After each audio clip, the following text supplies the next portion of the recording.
নমস্কার দর্শক বন্ধু, ধর্মস্থা চ্যানেলের পক্ষ থেকে আপনাদের সবাইকে স্বাগত। আশা করি আপনারা প্রত্যেকেই ভালো আছেন, সুস্থ আছেন। আমি আজ একটি অর্থাৎ বেশ কয়েকটি টোটকা নিয়ে আলোচনা করব। এর আগেও বেশ কয়েকটা ভিডিওতে টোটকা নিয়ে আমি আলোচনা করেছি। এতে কিন্তু অনেকেরই উপকার হওয়া উচিত বলে আমার মনে হয়, কেননা আমিও বাস্তব জীবনে এটা দেখেছি। ভিডিওটি সম্পূর্ণ দেখবেন, ভিডিও ছেড়ে অন্য কোথাও যাবেন না। বিষয়টি কোনো ব্যয় সাপেক্ষ নয়, অর্থাৎ যে বিষয়টি নিয়ে বলবো কোনো খরচা সাপেক্ষ নয়। এটি খুব সহজেই আপনারা বাড়িতে করতে পারেন। দেখুন, আমাদের দৈনন্দিন জীবনে প্রতিটা মুহূর্তে কিছু না কিছু বাধার সম্মুখীন হই। তার জন্য আমাদের কতগুলো বিষয় সম্বন্ধে, অর্থাৎ কতগুলো বিষয় সম্বন্ধে কিছু জ্ঞান অর্জন করা উচিত। যে বিষয়টি নিয়ে এখন আলোচনা করব, এটি আপনাদের প্রত্যেকেই উপকৃত হবেন। বিষয়টি মন দিয়ে শুনবেন। যদি ভালো লাগে মনে করে চ্যানেলটি সাবস্ক্রাইব করবেন, লাইক করবেন, কমেন্টস করবেন।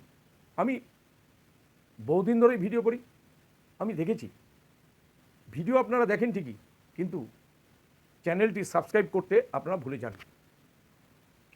তাই বলবো, চ্যানেলটি মনে করে অতি অবশ্যই সাবস্ক্রাইব করবেন। চ্যানেলটি সাবস্ক্রাইব করলে কি হয়, প্রত্যেকটি ভিডিও আপনি অনায়াসে আপনি পেয়ে যাবেন। একবার সাবস্ক্রাইব করলে, সাবস্ক্রাইব করতে কিন্তু কোনো পয়সা লাগে না, শুধু আপনার প্রিয় আঙ্গুলটির প্রয়োজন হয়। আপনারা সাবস্ক্রাইব করলে আমাদের নিত্য নতুন ভিডিও করতে আমরা উৎসাহিত বোধ করি। প্রত্যেকের বাড়িতে দুটো তিনটে করে মোবাইল থাকে। আপনারা যদি মনে করেন, যেমন নিজের ক্ষেত্রে মনে করেন, তেমন যদি আপনারা ভাবেন, তাহলে আপনারা কিন্তু খুব সহজেই বাড়িতে যে তিনটে চারটে মোবাইল থাকে, প্রত্যেকটা মোবাইল নিয়ে কিন্তু আপনারা সাবস্ক্রাইব করতে পারেন আমার চ্যানেলটিকে। বিষয়টি নিয়ে আর দীর্ঘায়িত করব না, তাহলে শুরু করা যাক। বিষয়টি হচ্ছে, আমাদের দৈনন্দিন জীবনে কিছু না কিছু সমস্যায় পড়ি। সেই সমস্যাটাকে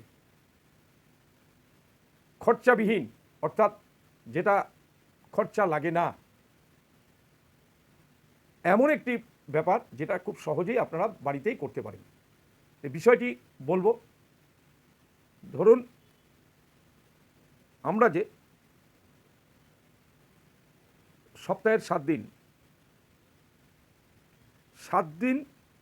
7টি দ্রব্য স্নানের জলে মিশিয়ে আমরা কিন্তু খুব সহজেই স্নান করে নিতে পারি।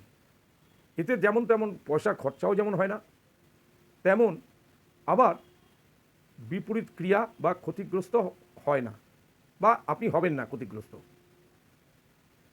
যেমন আমরা তো প্রতিদিনই স্নান করি।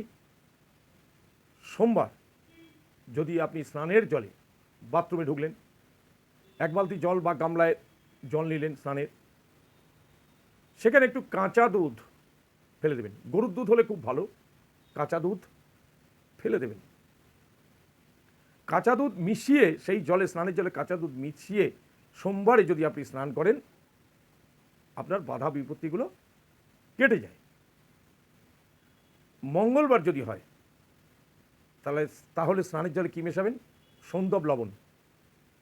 সন্দব লবণ জলে মিশিয়ে স্নান করুন, দেখবেন পরিবর্তন আসবেই। বুধবারে কি করবেন? সোমবারে তো বললাম কাঁচা দুধ, মঙ্গলবারে সন্দব লবণ, আর বুধবারে ছোট এলাচ গুঁড়ো স্নানের জলে মিশিয়ে নিন, তারপর ওই জল দিয়ে স্নান করুন। বৃহস্পতিবার হলুদ গুঁড়ো, বৃহস্পতিবার স্নানের জলে হলুদ গুঁড়ো মিশিয়ে স্নান করুন। তারপর হচ্ছে শুক্রবার দেখবেন ভালো গোলাপ জল মিশিয়ে স্নান করুন। স্নানের জলে ভালো গোলাপ জল মিশিয়ে স্নান করুন, দেখবেন চেঞ্জ হচ্ছে, কিছু না কিছু ফল পাবেনই, গ্যারান্টি। শনিবার কালো তিল যদি বাড়িতে থাকে তো ভালো, না হলে দর্শকর্মার দোকান থেকে 5 টাকার তিল নিয়ে এসে, বা একেবারে যদি আপনি বেশি করে তিল নিয়ে আসেন, তাহলে আপনারা শনিবার কালো তিল জলে মিশিয়ে স্নান করুন। কেননা কালো তিল গ্রহ আর শনিদেবের অত্যন্ত প্রিয় জিনিস। এবার আসি রবিবার। রবিবার স্নানের জলে হর্তুকি ফেলে দিন, 2-1টা হর্তুকি ফেলে দিন, বা কিছুটা কেটেও দিতে পারেন, কিছুটা আপনার কাটতেও পারেন, কেটেও দিতে পারেন, বা এমনি গোটা হর্তুকি স্নানের জলে মিশিয়ে স্নান করুন। কিবার? রবিবার। তাতে দেখবেন দৈনন্দিন জীবনে আমাদের কিছু না কিছু একটা ফাড়া বা একটা প্রতিবন্ধকতা বা একটা নেগেটিভ জিনিস যেটা থাকে সেটা দূর হয়ে যায়। করে দেখুন না, পয়সা তো লাগে না। আমি অনেক দিন ধরে ভাবছি টোটকা নিয়ে কিছু বলবো, তাই আজকে ঠিক করলাম যে আজকে টোটকা নিয়েই বলবো। আশা করি বিষয়টি আপনাদের ভালো লেগেছে। যারা এতক্ষণ আমার ভিডিও দেখছিলেন তাদের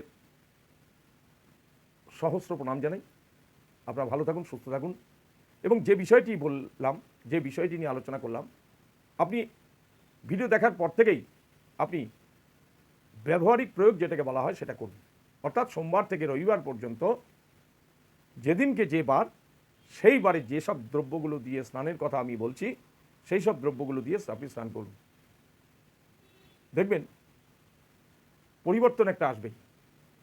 আরেকটা বিশেষ কথা বলে নিই, যদি শনি বা মঙ্গলবার, শনি কিংবা মঙ্গলবার যদি খাঁটি গরুর দুধের সঙ্গে স্নানের জল মিশিয়ে স্নান করতে পারেন, অনেক রকম বাচ্চাদের হাওয়া বাতাস লাগা, বা মনে করুন আপনার বাড়ির শিশুটি বা আপনার বাড়ির সন্তানটি বা আপনার বাড়ির নাতি নাতনিটি মাঝে মধ্যে খুব ভোগে, সেক্ষেত্রে বলবো শনি মঙ্গলবার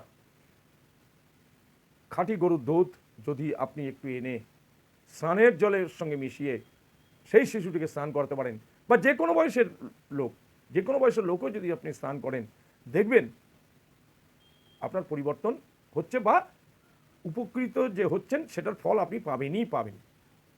এটা আমি কথা দিচ্ছি। যদি ভিডিওটি ভালো লাগে মনে করে চ্যানেলটি সাবস্ক্রাইব করুন, অনেকে শেয়ার করুন। আমি এত কষ্ট করে ভিডিও করি আপনাদের জন্যই, যাতে আপনারা কিছুমাত্র উপকৃত হন। তারপর কমেন্টসে বলবেন হয়তো, না দাদা আমার ভালো হয়েছে, খারাপ কিছু হয়নি, তাহলে অতি অবশ্যই যে বিষয়গুলো নিয়ে আলোচনা করলাম সেইগুলো এখন থেকে ঠিক করুন যে আপনি এগুলো দিয়ে রোজ স্নান করবেন। 7টি বারের 7টি দ্রব্য, অর্থাৎ 7 প্রকার দ্রব্যের কথা যে বললাম সেটা দিয়ে অবশ্যই স্নান করুন।